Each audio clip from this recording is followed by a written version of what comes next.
Alright everyone, now I've got a mild suggestion for everyone out there. There are some of you that are reluctant to support Donald Trump. He's not a purist on guns. We'll cover the Rittenhouse story on the side, by the way. He's not a purist on free expression. He's not a purist on the 10th Amendment. He's not a purist on many, many things. Can I please ask a question? What the fucking hell do you want more from him? What more could he possibly pledge to make you vote for him? Look at the alternative. No, first and foremost, let's look at the alternative. Okay, here's the situation. Trump is not a gun purist. He passed a bump stock ban, got shot down by the courts, pun intended. And you know, he's not really a FUD, but he's like a hybrid. He's like the Ted Cruz of guns. He's between a FUD and a purist on the issue. So he's not a purist on guns. But the alternative is someone who wants to literally confiscate your weapons and has openly proclaimed that she wants to do so. That's point number one.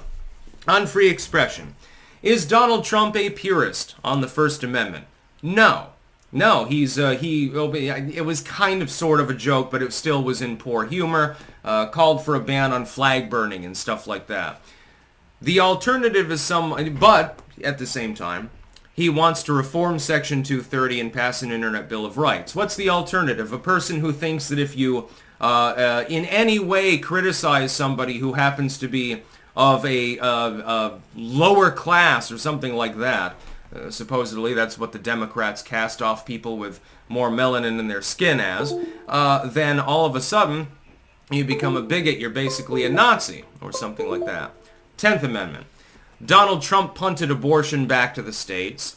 He's said the same thing basically about marijuana, etc., etc. Kamala Harris is the one that put people in prison for having marijuana.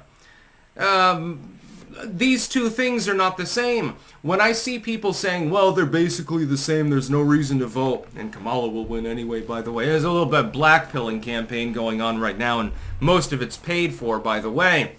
I say, are you fucking retarded? No. Donald Trump and Kamala Harris are at opposite ends of the spectrum on a number of issues. Is there another end of the spectrum that would be even better? Yeah, absolutely. I agree with Kyle Rittenhouse, who, by the way, has redeemed himself and apologized. Yes, you are correct.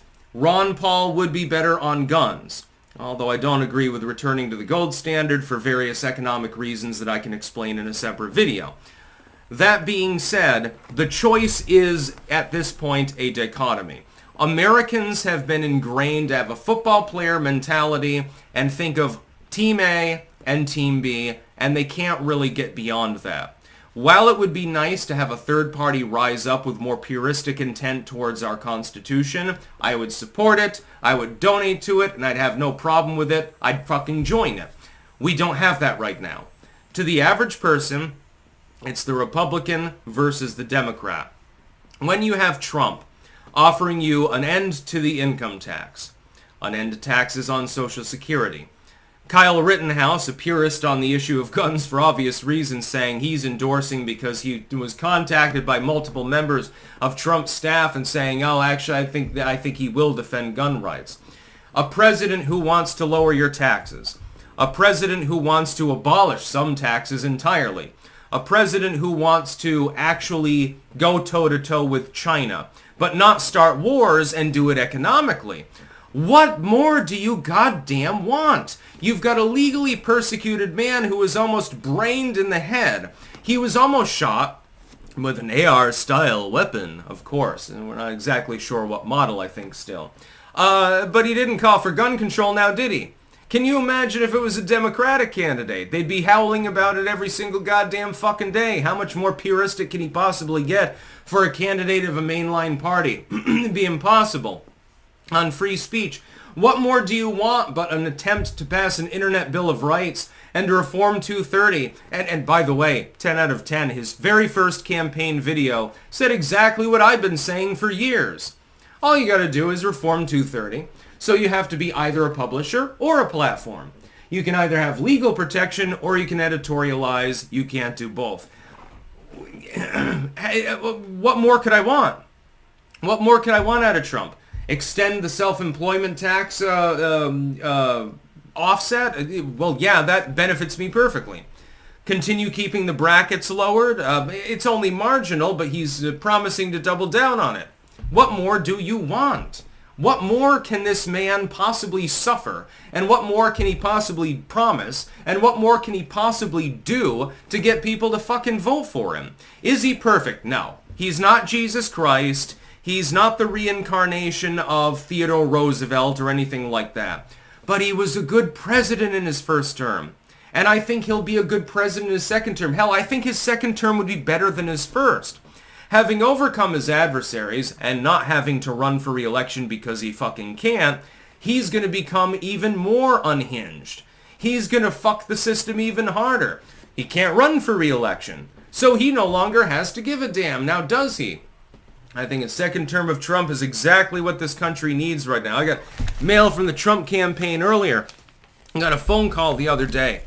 And I've donated to the Trump campaign. I've donated $100 on 2 occasions. And I plan to do it a third time before the election. And the dude calls up. He's like, oh, from Trump for America. And I'm like, yeah, don't worry, dude. I've got your back. You don't need to worry. I probably should have donated then because I know what those callers have to do. They have like a quota and stuff because I literally had to do that when I was at UVM. I was a starving college student. Yes, I called up former members of UVM and begged them for money.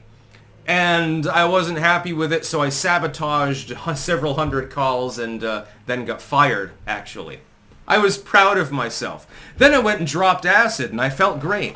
Yeah, they paid all right. It was an okay job, but it's like, you're calling up some 30-year-old who's $40,000 in debt to try to give them more money to the university. I felt uncomfortable with it. I felt guilty. And so I sabotaged the calls. Yeah. And called me into the office. This is just a rant at this point. They called me into the office. And they're like, oh, we were listening into your calls tonight. And it's like, I've been here for several months and you never did that before? The fuck? What's happening? You're like, because I would put off calls like, the no donation things as didn't answer and stuff like that or randomly do shit. And I'm like, well, I don't know. And then the chick that was running the show was like, oh, we've never had something like this happen before. I'm like, am I fired? Yeah. Okay, bye. That was great. Man, wish I could do it all over again. And then drop acid. But, yeah, what the hell more do you want from Donald Trump? To the holdouts out there, take a look at what Kamala has said and done. The fact that she's a psycho, she wants to literally confiscate guns, which would necessitate killing millions of people, by the way, when they resist, versus Donald Trump. It's night and goddamn fucking day. Trump is sane. His opponent is a goddamn psychopath. Trump, to my knowledge, has never laughed when confronted with news about children dying in a drone strike. Kamala has done this on 3 or 4 occasions. Donald Trump is coherent. Kamala Harris is not going to be able to conduct diplomacy because she can't fucking get her shit straight. She doesn't even know what she's saying half of the time. She's like Jen Psaki on steroids mixed with the half dementia of Joe Biden without even the benefit of being able to blame the dementia. They are not the same. This is not an election to sit it out and say, well, both of the candidates suck. No. One of the candidates is at least acceptable, and I would say, honestly, good. That's Trump. And the other one is worse than Joe Biden. We've just suffered through years of so far the worst presidency that we've seen in modern times. We don't need another 4 years of that. You will collapse the goddamn economy. There will probably be multiple wars that are started. And again, Trump's a Republican. One last point. He's a Republican. Republicans love war generally. He's the only Republican that I know of in the last 100 fucking years that never started a goddamn aggressive war.